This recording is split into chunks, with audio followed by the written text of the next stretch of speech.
Advocate Vijaya Babu గారు, ముఖ్యంగా TDP ఎమ్మెల్యేలకు ఏమైంది, వాళ్ళు ఎందుకు ఈ రకంగా బిహేవ్ చేస్తున్నారు?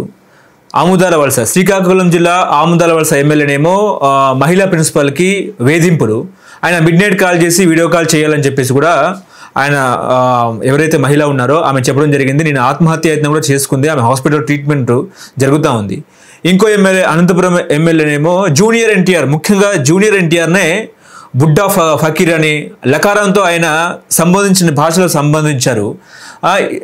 సీఎం గారేమో వీళ్ళ మీద సీరియస్గా ఉన్న పరిస్థితి, వీళ్ళని సస్పెండ్ చేయాలా లేకపోతే ఎందుకు ఇలా వ్యవహరిస్తున్నారు ఏంటి అంటే ఏం చెప్తారు సార్? తెలుగుదేశం పార్టీ అధినాయకుల యొక్క భావన ఏంటన్నట్లయితే, వాళ్ళు కేవలం వాళ్ళ కుటుంబాలకు సంబంధించిన మహిళలు, మనకు సంబంధించి ఏంటంటే మనకు అందరూ కూడా సమానమే, మన బోటి వాళ్ళకి సంస్కారంతో మనం జీవించేటువంటి వాళ్ళం. కానీ వాళ్ళు ఏంటంటే వాళ్ళు మాత్రమే కేవలం రాయల్ ఫ్యామిలీ మెంబర్స్ అని, అంటే బ్రిటన్ కల్చరు ఉంటుంది, feudal culture. Royal family women వాళ్ళు డిఫరెంట్గా ఉంటారు. మిగతా వాళ్ళంతా కూడా ఏంటంటే కట్టు బానిసల కింద లెక్క. వాళ్ళకేమి మహిళా హక్కులు కానీ, వాళ్ళకు ఒక ఆత్మాభిమానం కానీ, వాళ్ళకు ఒక గౌరవం కానీ ఇలాంటివి ఏమి ఉండవు అనేటువంటిది ఆ ఫ్యూడలిస్టిక్ పోకడలు.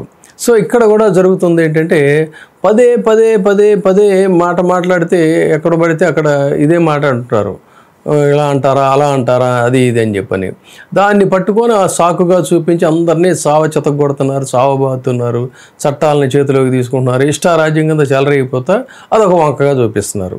మరి ఆ తదనంతరం ఎంతమంది మీద అండి, ఒక్కళ్ళ ఇద్దరా? నిజంగా అసలు తలుచుకుంటే ఇది ఒక ధర్మభూమి, పుణ్యభూమి, కర్మభూమి. ఈ భూమిలో ముఖ్యంగా మనం స్త్రీని ఎంతో గౌరవంగా చూసేటువంటి సంస్కారం, సంస్కృతి ఉన్న ఇది. అటువంటిది ఇదే పనులు ఇప్పుడు జరుగుతున్నవన్నీ కూడా వైసీపీ ప్రభుత్వంలో చేసి ఉంటే వాళ్ళ యొక్క భజన మీడియా ఏదైతే ఉందో అది గోరంతలు కొండంతలు చేసి భోంతరాలు దద్దరిల్లేటట్టుగా మిన్ను విరిగి మీద పడిపోయేంత హంగామా చేస్తా, ఇది అయిపోయింది, ఇది ఇదని నానా హంగామా చేసేవాళ్ళు. అలాంటిది ఇప్పుడు అసలు దానికి సంబంధించిన వార్తలే లేని పరిస్థితి.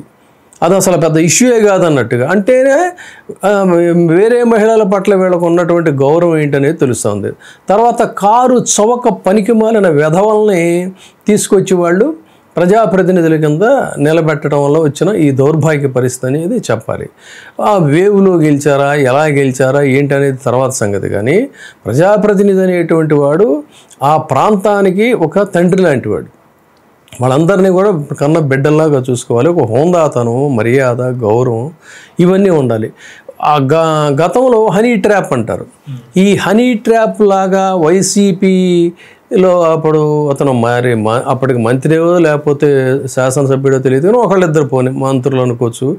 వాళ్ళ మీద హనీ ట్రాప్ లాగా ఏదో ఆడియో కాల్ రికార్డింగ్ని పెట్టి దాన్ని బ్లాస్ట్ చేసి గోరంతల కొండంతలుగా చిలవల పలవలుగా చేసి నానాయాగి చేశారు.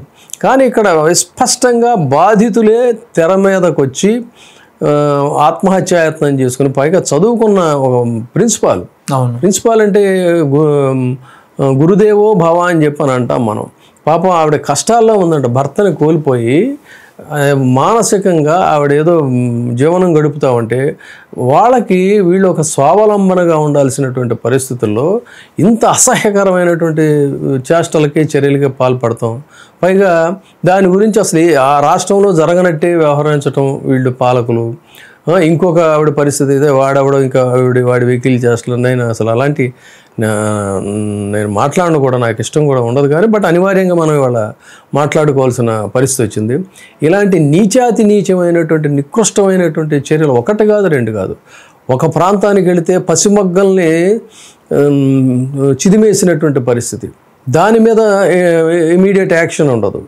ఎక్కడో ఎవడో ఏదో జరిగితే మాత్రం హుటాహుటిని వెళ్ళిపోయి ఒక మోడల్ గురించో లేకపోతే ఇంకొకళ్ళ గురించి తెచ్చి ఐపీఎస్ ఆఫీసర్లను సైతం సస్పెండ్ చేసేసి జైళ్లలోకి తోసేసి ఉంటారు. ఒక పసికందుని నీళ్ళల్లో చనిపోయి అదృశ్యం అయితే అసలు ఏం జరిగింది, ఎవరు చేశారు అనే దానికి అసలు వీళ్ళు ఆచూకే ఉండదు.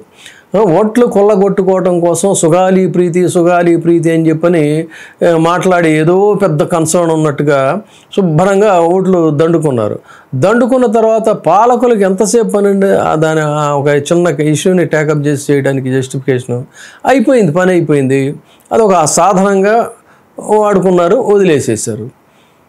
ఇట్లా ఎన్ని ఒకటా రెండా చెప్పాలంటే ఎంత బాధాకరం. ఇప్పుడు రాష్ట్రంలో మహిళల పట్ల ఇవన్నీ వదిలేసేస్తే సాక్షాత్తు ఏ తెలుగుదేశం పార్టీ బొమ్మ పెట్టుకొని మీరు ఇవాళ ఎన్టీ రామారావు గారి దీంతో మీరు మనగలుగుతున్నారో, సాక్షాత్తు ఆయన కోడలు, ఆయన కుమారుడి భార్య, ఆయన మనవడి తల్లి, అటువంటి ఒక వ్యక్తిని పట్టుకుంటే మరి మీ ఫ్యామిలీలోనే కదా ఇదైంది. మరి ఆవిడ మాత్రం మెంబర్ కాదా? మరి ఆవిడ పట్ల కనీస కన్సర్న్ లేదా మీకు? ఇంతగా మాట్లాడితే ఇన్ని రోజులు అవుతుంది సంఘటన జరిగి, ఒక్కడంటే ఒక్కడు నోరెత్తరు, ఒక్క మనిషి కూడా మాట్లాడిన పరిస్థితి, తప్పు అని ఖండించలేని ఇంత కుసంస్కారం ఇది ఇక్కడే బయటపడతా ఉంది చెప్పాలంటే. ఇదంతా వైసీపీ కుట్ర అన్నట్టు కూడా మాట్లాడుతున్నారు. ఇదంతా వైసీపీ కుట్రనే, వైసీపీనే ఏఐ ద్వారా వీడియోలు సృష్టించింది అని చెప్పేసి కూడా చెప్తున్నారు టీడీపీ నాయకులు. అదే వీళ్ళు పెద్ద టెక్నాలజీ రంగంలో ఆరితేరినట్టుగా, అతని పేరేంటి, దగ్గుబాటి వరప్రసాదో లేకపోతే ఇంకేదో ఏ ప్రసాదో తెలియదు కానీ, అతగాడి గొంతును పాపం వీళ్ళు పనిగట్టుకొని దాన్ని ఏఐలో సృష్టించి తద్వారా అక్కడ ఏదో చేస్తే అది విన్నది ఎవరండి? ఫోన్లో బుకాయించడానికి బుకాయింపు జరుగుతుంది. సాక్షాత్తు విన్నది ఎవరు? ఎన్టీఆర్ అభిమాన సంఘాల ప్రతినిధి. మరి ఎన్టీఆర్ అభిమాన సంఘాల ప్రతినిధే సాక్షాత్ ఆ ఫోన్ కాల్ రిసీవ్ చేసుకుంటే ఈయనకి అదేదో రజనీకాంత్ సినిమాలలాగా ఒక రోబో వచ్చి ఇంత మాట్లాడింది అనుకోవాలా? అర్థం లేని బుకాయింపులు. అయితే యాక్షన్ తీసుకోమనండి. ఇప్పుడు పనికిమాల కేసులను ఇవి పెడుతున్నారు కదా, అక్రమ కేసులు. సో మళ్ళీ ఈ వైసీపీ వాళ్ళే అదో క్రియేట్ చేశారని దాన్ని కూడా చేసి ఉన్నారుగా మీ చేతిలో, పోలీసులు రెడీగా ఉన్నారు కదా, ఒక కేసు పడేయమనండి, ఏం పోయింది? వాళ్ళ కుట్రని చెప్పి వదిలేయటం ఎందుకు? చేయండి. మీకు దమ్ము ధైర్యం అనేది ఉంటే వాళ్ళ మీద కేసు బనాయించండి. ఇన్వెస్టిగేషన్ ఒకటి పడేసేసి నిజం నిగ్గు తేల్చి, ఇదిగో దీంట్లో వైసీపీ వాళ్ళు ఉన్నారు, ఈయన ఉన్నాడు అని ఎవరినో ఒక పేరు పెట్టేసి చేస్తున్నారు. ఇప్పుడు జరుగుతుంది అదేగా. హలో, తెలుగు రాజ్యం ఛానల్ చూస్తున్నారా? సామాజిక రాజకీయ జీవన చిత్రణే తెలుగు రాజ్యం. అతిశయోక్తులు అసత్యాలు ఉండవు. రాజకీయ కోణం కాదు, ప్రజా కోణమే కొలబద్ద. తెలుగు రాజ్యం వీక్షణ మీ ఉత్తమ అభిరుచికి నిదర్శనం.